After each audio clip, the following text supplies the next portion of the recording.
사형기 목사다 보니까 이렇게 들어오시는 성도들의 얼굴을 한 분 한 분 다 봅니다. 그분의 얼굴을 보면 야, 오늘 어떻구나, 어떤 마음이겠구나. 큰 게임은 그게 안 드러나겠지만 드러나요. 그래서 막 마음이 올라갔다 내려갔다 좀. 그래도 우리 힘들고 어렵지만 우리 하나님께 예배하는 시간만큼은 환한 얼굴로 하나님께 드려질 수 있는 우리가 될 수 있으면 하나님이 생각지 않은 복도 주시리라 믿습니다. 그런 귀한 우리 행복한 신앙생활이 다 됐으면 참 좋겠습니다. 휴가 기간 여러분들 어떻게 보내셨는지요? 또 우리 일을 하셨던 분들은 또 땀 흘리고 일하셨을 것이고요. 저도 휴가 기간이긴 한데 뭔가는 해야 될 것 같아서 아이들 데리고 밤에 갈치를 한번 잡으러 갔습니다. 한 마리도 못 잡았습니다. 남들은 다 잘 잡는데 왜 우리는 못 잡는지 뭔가 우리 제이성이 다시 배우든지 해야지 제가 알겠습니다. 그래서 황포의 아름다운 저녁 노을을 너무 뻘겋더라고요. 이번 주에 황포의 그 노을이요 정말 빨갛다는 표현을 넘어서는 너무나 이쁜 모습이 있어서 찍어서 그 친구들 우리 모임 카톡에 올렸어요. 그랬더니만 날씨도 더운데 뜨거운 거 보냈다고 찬명만 그랬습니다. 약 올리냐고 저는 멋있다라고 이렇게 칭찬해 줄 알았더니 그게 좀 simp지만 휴가 기간을 뒤로 하고 오늘 주일을 맞이합니다. 더 우리 건강하게 이 여름을 잘 이겨내셨으면 좋겠고요. 말씀 가운데 승리하는 성도들이 다 되기를 소망합니다. 잘 이겨내야 되는데 아직 나라도 좀 어수선하고 한일 갈등도 있을 것이고 또 미국에서는 계속 무기산화 이야기하고 그죠? 여러 가지 어려운 상황에 처해 있습니다. 우리들이 다 굉장히 불안합니다. 왜 그럴까 생각해 보면 아마 앞날에 대한 불확실성 때문에 그럴 거예요. 어떤 정확한 답이 있으면 지금 어렵더라도 이겨나가서 헤쳐나갈 텐데 앞이 어떻게 될까라고 하는 불확실성이 있기 때문에 아마 불안하지 않은가라는 그런 생각을 해보게 되어집니다. 이런 일들이 뭐 사회나 나라뿐만 아니라 개인적인 일에서도 반복되어지고 있는 것 같아요. 게다가 하나님을 믿고 또 그리스도인으로 사는 우리들의 모습 속에서 우리의 삶도 그러한 모습이 드러나는 것은 예외가 아닌 것 같습니다. 사실은 한 사람이 평상시에 어떤 마음가짐으로 어떤 신앙으로 살아가고 있는 것인가라고 하는 것을 판단해 볼 수 있는 잣대는 어떤 파도가 칠 때나 어려움이 올 때인 것 같아요. 그럴 때 그분이 어떻게 대처하고 어떻게 이겨나가는가를 보면 그분이 평상시에 어떤 신앙으로 살아가고 있구나 라고 하는 것을 조금은 짐작해 볼 수 있는 것 같습니다. 우리는 하나님이 우리를 구원하신다, 우리를 지켜주신다라고 믿고 나가는 사람들입니다. 그런 사람들을 그리스도인이라고 이야기하고요. 그 말씀을 온전히 믿고 또 그런 신념과 믿음의 닻을 내렸기 때문에 오롯이 그 걸음으로 나가는 존재들임에도 불구하고 흔들릴 때가 있어요. 그럴 때마다 우리가 늘 많이 이야기하는 것이 믿음이 있다, 믿음이 없다라는 이야기인 것 같아요. 조금만 흔들리면 아이고 믿음이 없어. 좀 잘 되어지면 믿음이 있어 라고 이야기를 합니다. 근데 보통 그 믿음도 있다 없다 또 믿음을 이야기할 때 보통 우리는 어떤 얘기를 하냐면 어떤 불확실성이 있어서 이룰 수 있어 라는 긍정의 힘을 가지고 믿음이라는 단어를 해석할 때 참 많이 있더라는 겁니다. 대체 그렇다고 한다면 성경은 이 믿음에 대해서 어떻게 이야기하고 있는 것인가? 오늘 주어진 말씀 가운데, 교회에게 주어진 말씀 가운데 함께 한번 찬찬히 함께 한번 생각해 보도록 합니다. 오늘 주어진 말씀 사실 믿음에 관한 이야기들입니다. 기독교 신앙의 실천적 삶의 핵심이 뭐냐고 누가 물어본다고 한다면 믿음이요라고 이야기하면 되죠. 믿음으로 살고 믿음으로 이기며 또 믿음으로 이 세상을 살아가는 존재들입니다. 믿음 없이는 주님을 기쁘게 하실 수도 없고요. 믿음 없이는 하나님의 나라를 맛볼 수도 없음을 우리는 잘 알고 있습니다. 또 그것이 핵심이긴 하지만 한편으로는 믿음만큼 어렵고 믿음만큼 설명하기 애매한 것도 없는 것 같아요. 믿음이 뭐냐라고 이야기하면 물론 하나님을 믿는 것이요, 하나님 나의 구주로 고백하는 것이요 라고 이야기하겠지만 사실은 우리 개인의 신앙마저도 미로 속으로 막 빠뜨리는 것도 뭐냐 물어보면 믿음이거든요. 이 믿음 때문에 어려움을 당하기도 하고 믿음 때문에 우리의 생각들이 막 혼란스러울 때가 너무나 많이 있더라는 겁니다. 그래서 속절없이 쓰러질 때도 있을 것이고요. 속절없이 믿음을 탓할 때도 얼마나 많이 있었는지, 잡힐 것 같은데도 잡히지 않는 신기루 같은 것이 믿음 같아요. 사랑하는 성도, 우리는 하나님이 세상을 창조하셨다는 것과 그의 은혜로 예수 그리스도를 믿는 믿음 안에서 구속의 은혜를 누림을 우리는 너무나 잘 알고 있습니다. 그리고 오늘 우리는 세상의 불이 세상의 불법과 맞서서 온전히 이루실 하나님의 창조의 완성이 훗날 예수 그리스도의 새로 다시 오심을 통해서 완성될 것이다 라고 하는 것 또한 믿는 존재들입니다.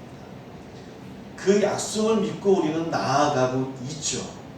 그 종말의 때 모든 것이 이루어질 것이다 라고 하는 것, 그 믿음을 가지고 나가는 존재들이 그리스도인들이에요. 어쩌면 우리 매 순간순간마다 주님께서 오실 것 같은 마음으로 살아가야 되는 것이 우리의 삶이 돼야 될 줄 믿습니다. 그래야 우리가 매일매일 삶 속에서 부패하지 아니하고 말씀을 떠나지 아니하고 하나님을 떠나지 아니하는 삶을 살 수 있는 것 같아요. 종말론적인 삶이 바로 그런 겁니다.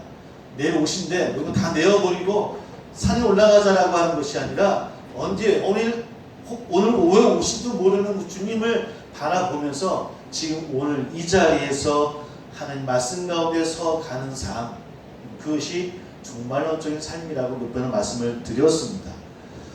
게다가 우리가 많은 것을 하고 있고요. 바쁘게 살아가면서도 어떤 때는 공무에 빠지기도 하고 허무에 빠지기도 하고 또 아무것도 하지 않는 것 가운데서도, 그런데 우리는 믿음 가운데 또 잘 살고 있다라고 또 자부하며 살아가는 경우도 참 많이 있더라는 거예요. 믿음이라고 하는 게 어떤 때는 나를 강력하게 만들 때도 있지만 하나님의 말씀 가운데 살아가는 그런 역할도 하고 있지만, 어떤 때는 내가 아무것도 안 하는 것 같은 삶인데 우유자적한 그런 삶인데도 불구하고 충성스러운 그런 믿음의 삶을 살고 있다라고 착각할 때도 참 많이 있더라는 겁니다. 대체 믿음이 대체 뭐길래? 그만큼 우리 그리스도인의 삶 가운데 믿음은 참 중요하고 또 중요한 것 같아요. 그 믿음이 우리의 삶에 자유를 줄 때도 있고요, 구원의 확신을 줄 때도 있고 힘을 줄 때도 있는가 하면, 어떤 때는 그 믿음 때문에 모든 것을 다 또 뒤로 하는 경우도 우리는 만나게 되어지더라는 겁니다. 또 어떤 경우는 그 믿음이 종교적인 강압에 비해서 우리에게 짐이 될 때도 있죠. 아마 지금 우리 한국교회가 많이 그러지 않나 생각이 들어요. 우리가 조금만 어떤 일을 행하지 못하면 뭐라고 얘기합니까? 믿음이 없어서 그래 라고 이야기 들을 때 그 믿음은 우리에게 어떤 것이 되어질까요? 짐이 되어집니다. 무거운 어깨에 짐이 되어져서 그 믿음을 어떻게 감당할까? 집뿐만고 살이, 집사인데 목사인데 이렇게 직분에 맞게 또 믿음을 또 따지고 또 그렇게 우리를 판단할 때 참 많이 있더라는 거예요. 또 그럴 때 믿음이 우리에게는 우리의 머리를 땅 치는 망치처럼 또 무겁게 또 아프게 느껴질 때도 있더라는 겁니다. 대체 이런 믿음, 신기루 같은 이런 믿음을 오늘 누가복음에서는 어떻게 설명하고 있을까? 우리 지난주에 함께 했던 어리석은 부자에 이어서 우리가 함께 이 비유를 보고 있어요. 잠깐 이 비유를 한번 함께 살펴봅니다. 누가복음의 비유를 살펴보면 주인과 종의 이야기를 하고 있습니다. 이야기의 진행은 실제로 있던 이야기가 아닌 것 같아요. 만약에 가정으로 해서 비유로 들려주는 주님의 말씀입니다. 전체적인 내용은 주인이 언제 돌아올지 모르니까 깨어있는 것이 지혜로운 거야 라고 하는 것이 전체의 주제일 것입니다. 그런데 비유의 말씀 뒤에 읽진 않았지만 44절을 보면 주인이 자기 모든 것을 맡겼다는 그런 이야기를 하고 있고, 그 사실을 보면 아마 이 종은 주인이 있을 때 꽤 신실했던 종이었던 것 같아요. 그러니까 부지런하고 열심히였고 신실했던 종이었기 때문에 이 주인이 떠나갈 때 이 종에게 모든 것을 맡겼던 것 같습니다. 그래서 비우고 가서도 이 종이 있으면 아마 잘 꾸려갈 거야 라고 하는 생각을 갖고 있는 것 같아요. 근데 문제가 생겼습니다. 종이 생각하기에 문제가 생기는 겁니다. 집을 떠난 주인이 일찍 안 오고 늦게 올 것 같은 거예요. 금방 오지 아니하고 기다려도 그 주인은 오지 않을 것 같아요. 그래서 그 종이 마음속으로 주인이 더디 오리라고 생각했다라고 성경은 기록하고 있습니다. 이런 생각이 종의 마음에 일어나기 시작하자 종의 마음에 숨겨져 있던 본색이 드러나기 시작합니다. 그런 주인이 오기 전까지는 자기가 하고 싶은 대로 다 하기 시작하는 거예요. 그 전까지는 주인이 원하는 대로 주인이 행하라고 했던 대로 행했던 이 종이 주인이 더디 올 것이라고 하는 생각이 들자 자기 마음대로 행하기 시작합니다. 다른 이들을 타박하고 주인처럼 그렇게 행세하기 시작해요. 이런 사람은 조금만 여유만 생겨지면 느슨해지는 것 같아요. 이 종이나 저희는 똑같지 않습니까? 조금만 틈이 생겨지면 그게 아마 저희나 우리들의 모습 아닐까. 그래서 우리는 첫사랑, 첫마음, 초대교로 돌아가자라고 늘 외치고 있는 것은 아닐까. 바로 그런 느슨한 생각을 틈타서 부정하고 바르지 못한 모습들이 하나하나 우리의 모습 속에서도 드러나기 시작하더라는 겁니다. 하지만 결국 주인이 더디 오리라고 했던 그의 오판이 일어나게 되어지고요. 그 집주인이 도둑처럼 돌아오는 낭패를 만나게 되어지죠. 결국은 종은 어떤 사람이었습니까? 주인은 신실하다라고 판단했지만 결국은 어떤 존재였다고요? 신실하지 못한 종이었다고 합니다. 겉으로 보기에는 또 일상의 모습 속에서는 신실하고 충성스러운 종이었던 것 같았는데 정말 결정적인 그 모습 속에서는 본색이 드러나고 그 모습은 신실한 종이 아니었다라고 하는 거예요. 진실하지 못한 사람이었다라고 하는 것이 드러나더라는 겁니다. 사랑하는 성도, 우리도 우리 예배 자리에서 혹은 말씀을 읽거나 들을 때마다 우리는 아멘으로 화답을 합니다.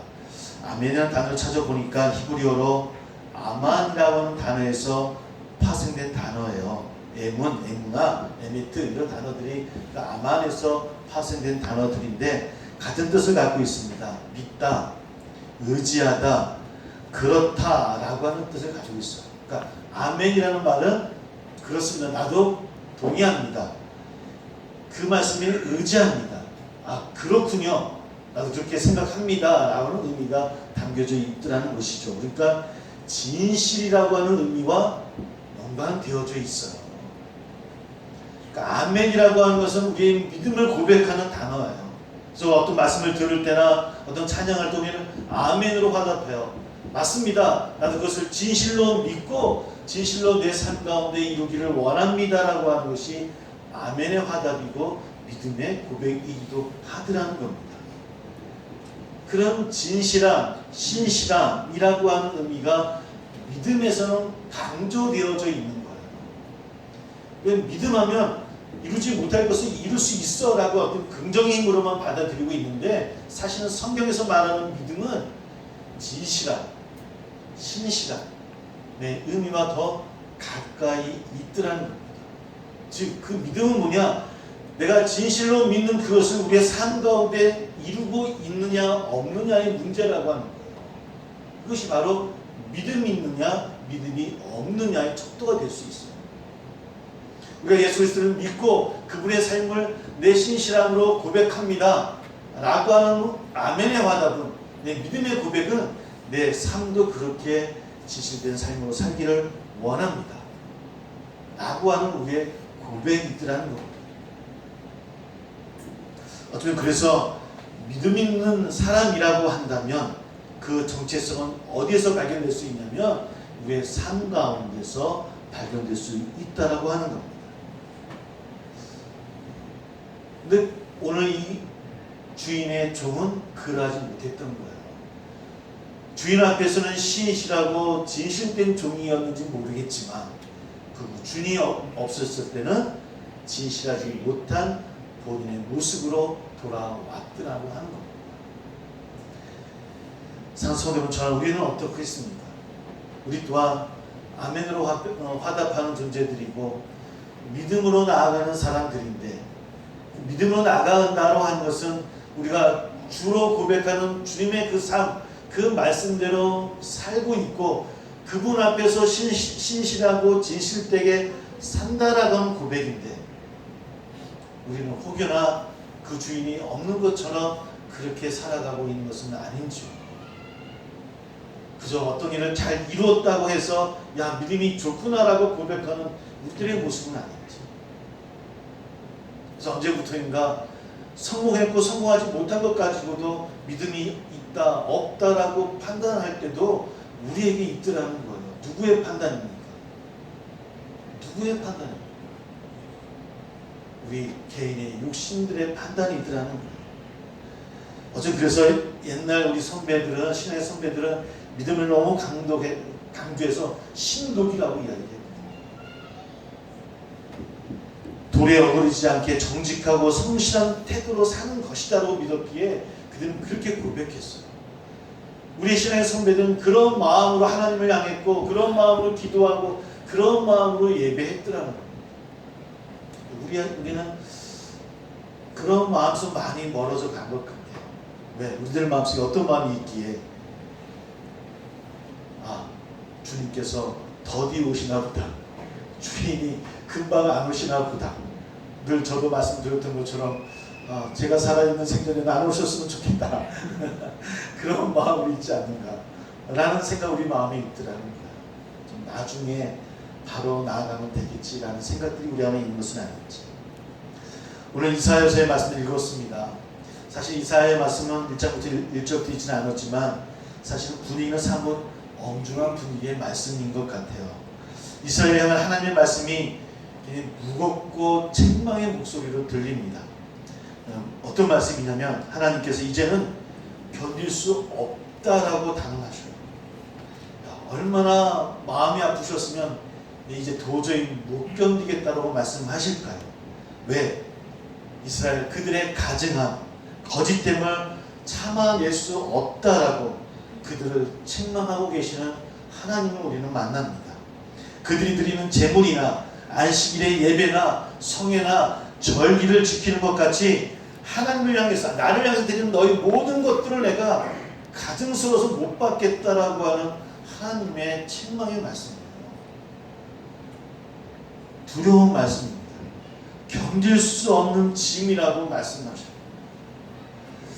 하나님이 고발하신 그들의 위선적인 행위는 15절, 17절에 피 묻은 손이요 악행을 행하고 불법을 행하고 학대받는 이들, 고아와 과부 같은 연약한 이들을 함부로 대하는 모습들이었다라고 이사야서는 기록하고 있습니다. 그들의 예배가 신실하지도 정직하지도 하나님 받으시기에 합당하지 않았기에 하나님은 거절하겠노라고 말씀하고 있더라는 거예요. 그들이 듣는 말씀들은 거룩했을 것입니다. 그들 또한 선행을 베풀 수 있었을 것이고 정의로우며 자비와 이대를 베풀라는 그 말씀을 들었음에도 불구하고 그들은 그러하지 않았더라는 거예요. 그들은 주인이 더디 오는 것처럼, 아니 주인이 없는 것처럼, 하나님이 없는 것처럼 예배하고 살아가고 있고 또 그렇게 서로 이야기하고 있더라는 거예요.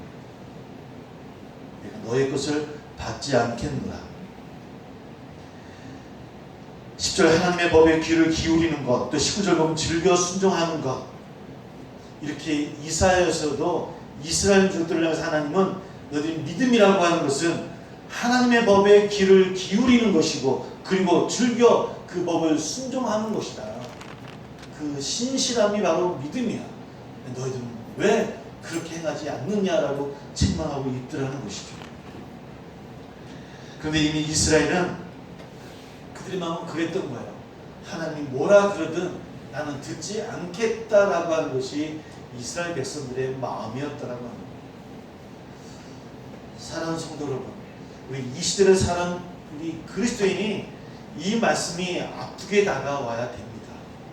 저도 그렇고 우리 모두 어떨 때는요, 하나님이 뭐라 하시든 듣지 않겠습니다. 지금은 제 생각, 제 마음, 내 욕망이 우선입니다. 그러니 하나님 좀 양보해 주시죠 라고 하는 것이 우리네 모습이더라는 거예요. 우리들의 모습이기도 하고 한국 교회의 모습이라고 해요. 히브리 기사는 믿음은 그가 계신 것을 믿는 것이다 라고 이야기해요. 보이지 않는 것, 그 실상, 그 하나님 앞에 그분이 계시다라고 하는 것을 믿는 것이 곧 믿음입니다. 믿음은 뭐냐? 지금 우리 삶 가운데 하나님이 나와 함께 계시고 나를 통해 일하신다는 것을 믿는 거잖아요. 그분이 있다라고 한다면 우리는 그분의 삶을 우리의 몸으로 살아가야 되는 것이 믿음이에요. 그래야만 그 믿음이 살아있다는, 우리는 믿음이 없이 살아가고 있는 것은 아닌지. 사랑하는 성도는 묻습니다. 하나님이 계심을 믿습니까? 하나님 역사하심을 믿습니까? 지금 여러분들을 도와주시고 여러분들과 함께 하시고 여러분들과 함께 일하심을 믿고 계십니까? 그 여러분들 삶 가운데 하나님 법이 살아내지기를 소망합니다. 그런 믿음으로 살아가는 저희들, 몽골 사람들이 그에 사는 집이 있지 않습니까? 그 천막을 게르라고 하죠. 게르 맞죠? 게르랍니다. 근데 양떼를 끌고 수시로 이동해야 하기 때문에 그 게르를 설치하는 데 한 3시간이 걸린다고 합니다. 3시간만 걸리면 집이 뚝딱 만들어지는 거예요. 우리 교회도 그런 예배 당했으면 좋겠어요. 예비 전화로 막 골쳤었는데 제가 어딘가요? 그 갈치 잡으러 이사는 목요일날 칠천도를 갔었거든요. 놀랬어요. 가끔 농담으로 우리 바다에 있을 때 떠 있는 뭐 배 보면서 야 예비당 배로면 좋겠다 얘기했잖아요. 절이 배로 절이 있더라고요. 가보세요. 그 카페 있는 데 있잖아요. 카페에 보니까 절인데 배. 그건 뭐라 적혀있죠? 사진 찍었는데 까먹었어요.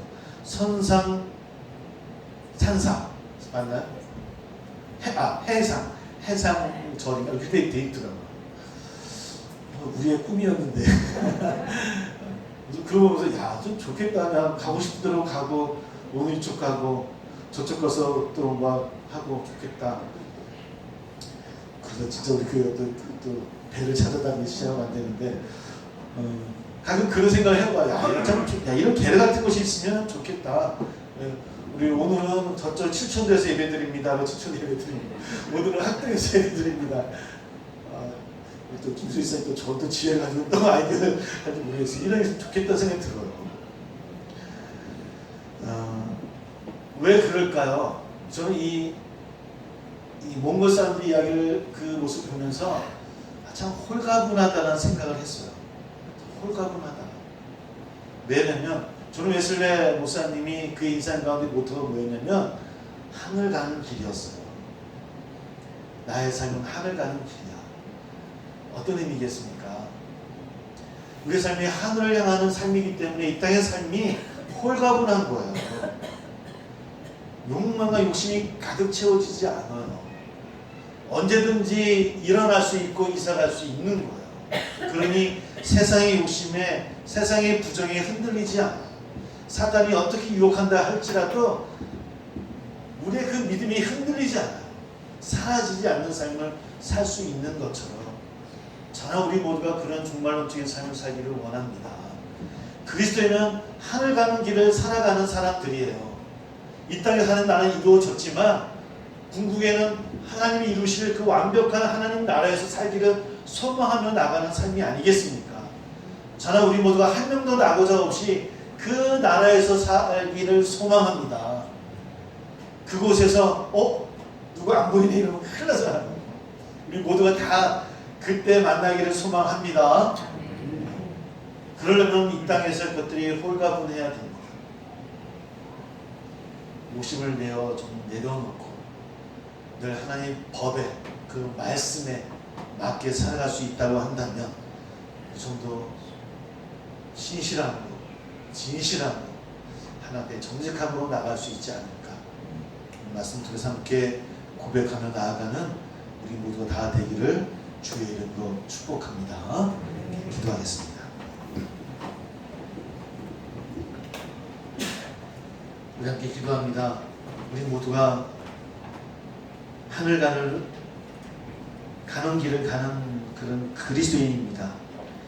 신앙의 정체성이 바로 거기에 있고 그 삶이 그것을 향하고 있기에 그 믿음이 흔들리지 아니하고 늘 승리하는 삶을 살 수 있었음을 고백합니다.